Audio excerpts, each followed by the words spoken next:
क्या आपको पता है कि लद्दाख, जिसे 2019 में जम्मू कश्मीर से अलग करके यूनियन टेरिटरी बनाया गया था, आज वहां के लोग सड़कों पर क्यों उतर आए हैं? आखिर क्यों सोनम वांगचुक जैसे बड़े पर्यावरण कार्यकर्ता को गिरफ्तार किया गया है और बीजेपी दफ्तर भी जला दिया गया है? चलिए समझते हैं इस आंदोलन की पूरी कहानी।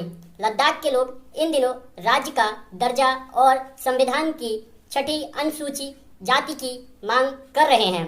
पुलिस पर पथराव किया गया और जवाब में पुलिस ने आंसू गैस और लाठीचार्ज की। इस दौरान कई लोग घायल हुए और कुछ लोगों की तो मौत भी हो चुकी है। आखिर ये सोनम वांगचुक है कौन? आइए पहले थोड़ा इनके बारे में जान लेते हैं। सोनम वांगचुक का जो जन्म हुआ था 1 सितंबर 1966 में जम्मू कश्मीर में हुआ था, जो कि पहले जम्मू कश्मीर और लद्दाख के अंतर्गत ही आता था। इन्होंने जो अपनी पढ़ाई की थी दिल्ली में आईआईटी से मैकेनिकल इंजीनियरिंग की इन्होंने पढ़ाई की। इसके बाद इन्होंने लद्दाख लौटकर शिक्षा जो प्रणाली थी उसमें सुधार लाने का इन्होंने संकल्प लिया। 1988 में इन्होंने student educational and cultural movement of Ladakh नामक संस्था बनाई। इस संस्था का मुख्य उद्देश्य था कि लद्दाख के विद्यार्थी अपनी मातृभाषा और स्थानीय संस्कृति के साथ आधुनिक शिक्षा प्राप्त कर सके।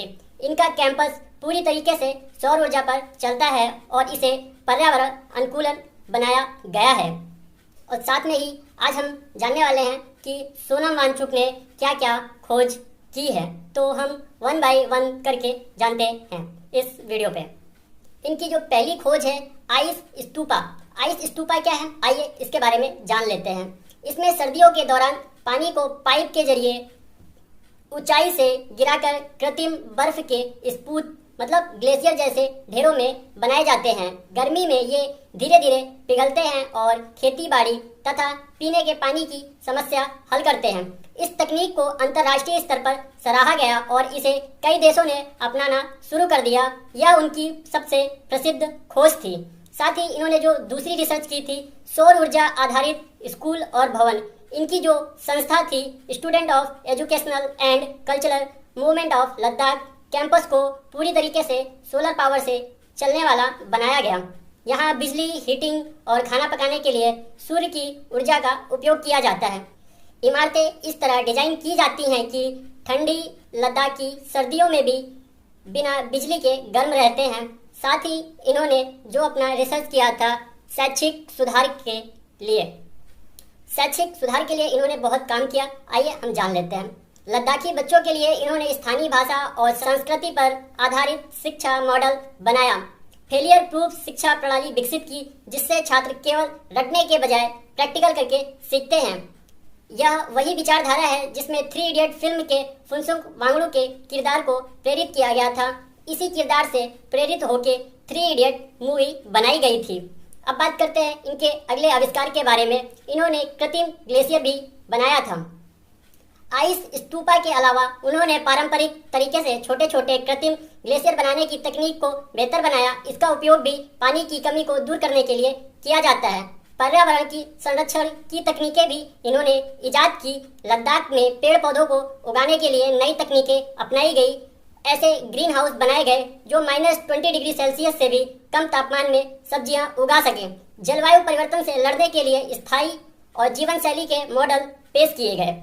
सामुदायिक विकास मॉडल। उन्होंने एक ऐसा मॉडल तैयार किया जिससे ग्रामीण लोग खुद अपने संसाधनों का प्रबंध कर सकते हैं, जैसे पानी, ऊर्जा, खेती, शिक्षा को बाहरी मदद के बिना आत्मनिर्भर बनाया है इन्होंने। सोनम वांगचुक की आखिर मांगे क्या हैं जिसको लेके वहाँ पे विरोध प्रदर्शन चल रहा है?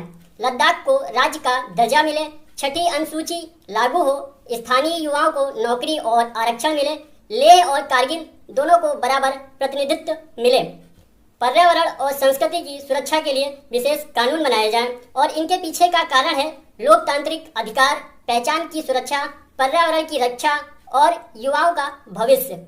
सबसे पहले जो इनकी मांग है लद्दाख को राज्य का दर्जा मिले। इनकी मांग क्यों है आइए हम जान लेते हैं। इनकी मांग है 2019 में अनुच्छेद 370 हटने के बाद लद्दाख को जम्मू कश्मीर से अलग करके एक केंद्र शासित प्रदेश बनाया गया। यूनियन टेरिटरी में कोई विधानसभा नहीं है, यानी लोगों की सीधी राजनीतिक भागीदारी नहीं है। अभी पूरा प्रशासन केवल लेफ्टिनेंट गवर्नर और केंद्र सरकार के अधीन है। स्थानीय लोगों का कहना है लोकतंत्र का असली फायदा तब होगा जब उनके पास अपनी विधानसभा और राज्य का दर्जा होगा। दूसरी इनकी मांग है संविधान की 6ठी अनुसूची लागू करने की। आइए जानते हैं इसमें क्या मांगे हैं। लद्दाख में लगभग 97% की जो आबादी है वो अनुसूचित जनजाति है। जो 6 शेड्यूल है उसको लागू होने पर लद्दाख में ऑटोनोमस डिस्ट्रिक्ट काउंसिलिंग बनेगी। इससे यह फायदा होगा, जमीन बाहरी लोगों को बेचने से बचाई जा सकेगी, नौकरी और संसाधनों पर स्थानीय लोगों का नियंत्रण रहेगा, संस्कृति और पर्यावरण सुरक्षित रहेगा। साथ ही इनकी जो अगली मांग है नौकरी और युवाओं के लिए स्थानीय आरक्षण और आयोग की इनकी मांग है। आइए जानते हैं इनकी मांग में क्या क्या शामिल है। लद्दाख के युवकों के पास नौकरी के अवसर बहुत ही सीमित हैं। यूनियन टेरिटरी बनने के बाद Jammu Kashmir public service commission से अलग होकर लद्दाखी युवाओं पर भर्ती अटक गई है। आंदोलन की मांग है कि लद्दाख पर अपना पब्लिक सर्विस कमीशन हो, इससे स्थानीय लड़कों को उस पर आरक्षण मिले। साथ ही अब बात कर लेते हैं इनकी अगली मांग क्या है। लेह और कारगिल दोनों को बराबर राजनीतिक प्रतिनिधित्व मिले। आइए इसमें जानते हैं क्या क्या मांगे हैं। अभी लद्दाख में केवल एक लोकसभा सीट है जिसमें अक्सर लेह या कारगिल का एक हिस्सा ही ज्यादा प्रतिनिधित्व कर पाता है। जनता की मांग है कि दोनों जिलों को बराबर राजनीतिक अधिकार मिले ताकि कोई भी क्षेत्र उपेक्षित न रहे। पर्यावरण और संस्कृति की सुरक्षा के लिए विशेष कानून की इन्होंने मांग की है। आइए जानते हैं इनकी मांगे क्या हैं। लद्दाख हिमालयी क्षेत्र है। यहाँ के ग्लेशियर, नदी और झीलें जलवायु परिवर्तन से खतरे में हैं। बड़े पैमाने पर पर्यटन और औद्योगिकरण से पर्यावरण बिगड़ रहा है। सोनम वांगचुक चाहते हैं कि केंद्र सरकार लद्दाख को इको सेंसिटिव जोन घोषित करे और यहाँ की संस्कृति व पर्यावरण को बचाने के लिए विशेष कानून बनाए जाए। सोनम वांगचुक जो हैं उनको राष्ट्रीय सुरक्षा कानून के तहत हिरासत में लेने के पीछे सरकार का क्या कारण है, आइए हम जानते हैं। सरकार का कहना है कि सोनम वांगचुक का संबंध पाकिस्तान से है, इसलिए इनको गिरफ्तार किया गया है। जो कि लद्दाख पुलिस महानिदेशक ने कहा है कि सोनम वांगचुक की गिरफ्तारी से कथित संबंधों की जांच की जा रही है। हालांकि इस संबंध में कोई ठोस प्रमाण नहीं प्रस्तुत किए गए हैं। सरकार ने कहा है कि सोनम वांगचुक को इसलिए हिरासत में लिया गया है जिससे वहां की स्थिति सामान्य हो सके। साथ ही सरकार ने सोनम वांगचुक पर आरोप लगाया है कि उन्होंने नेपाल आंदोलन और अरब स्प्रिंग जैसे आंदोलन का संदर्भ देकर प्रदर्शनकारियों को उकसाने की कोशिश की है। साथ ही सोनम वांगचुक ने इन आरोपों को नकारते हुए कहा कि उन्होंने कभी भी हिंसा या पाकिस्तान के संबंध की बात नहीं की है। उन्होंने इसे सरकार की आलोचना करने का तरीका बताया है। जब तक इन्होंने सरकार के साथ रहकर कार्य किया और सरकार के बारे में अच्छा बोला तब तक इनको किसी भी तरीके का इन पे देशद्रोह जैसा कुछ इनको दिखाई नहीं दिया। लेकिन इन्होंने जब से बीजेपी गवर्नमेंट की आलोचना चालू कर दी तब से इनको देशद्रोह इनके ऊपर दिखने लगा है। दोस्तों आइए अब हम जान लेते हैं सोनम वांगचुक को कौन कौन से महत्वपूर्ण पुरस्कार से सम्मानित किया गया है। 2018 में रमन मैग्सेसे पुरस्कार से इनको सम्मानित किया गया है। एशिया के नोबेल के रूप में माने जाने वाले इस पुरस्कार से उन्हें शिक्षा में रिसर्च और सामुदायिक आधारित विकास के लिए सम्मानित किया गया है। साथ ही इन्हें 2016 में रोलेक्स अवार्ड फॉर एंटरप्राइजेस से नवाजा गया है। लद्दाख में कृत्रिम बर्फीले ग्लेशियर बनाने के उनके प्रयासों के लिए यह पुरस्कार उनको मिला है जिससे जल संकट का समाधान हुआ है। साथ ही इनको 2016 में इंटरनेशनल टेरा अवार्ड से भी सम्मानित किया गया है। लद्दाख के SECMOL स्कूल के पृथ्वी निर्माण वास्तुकला के लिए यह पुरस्कार इनको दिया गया है। साथ ही 2014 में इनको UNESCO chair for earth architecture के अवार्ड से नवाजा गया है।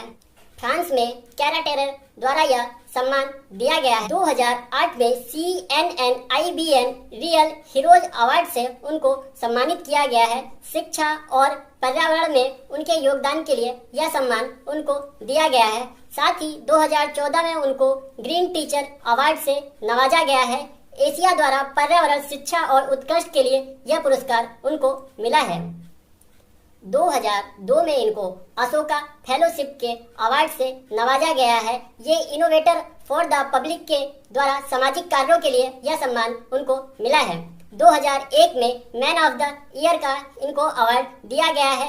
शिक्षा में उनके योगदान के लिए यह पुरस्कार उनको मिला है। 1996 में गवर्नर का पदक के सम्मान से इनको नवाजा गया है। ये सम्मान उनको उनकी शिक्षा प्रणाली में सुधार लाने के लिए ये सम्मान उनको दिया गया है। इन पुरस्कारों से यह स्पष्ट है कि सोनम वांगचुक ने शिक्षा, पर्यावरण, समाज सुधारक के क्षेत्र में महत्वपूर्ण योगदान दिया है। उनकी पहलों ने न केवल लद्दाख बल्कि समस्त भारत के लिए सकारात्मक परिवर्तन लाने में मदद की है। तो दोस्तों, ये थी सोनम वांगचुक की आंदोलन की पूरी कहानी। अब आप ही मुझे बताइए, क्या ऐसा व्यक्ति देशद्रोही हो सकता है? और सोनम वांगचुक के लिए हमेशा सभी लोगों को आवाज उठानी चाहिए। ये मोदी सरकार की तानाशाही है। दोस्तों, अगर मेरी वीडियो आपको जानकारी पूर्ण लगी हो तो मेरे चैनल को सब्सक्राइब कर लीजिएगा और मेरे वीडियो को लाइक करिएगा और साथ ही अपने दोस्तों के साथ इस वीडियो को ज़्यादा से ज़्यादा शेयर करें ताकि सोनम वांगचुक की सच्चाई सब लोगों को पता चले कि देश हमारा किस दिशा में जा रहा है। Thank you for watching this video.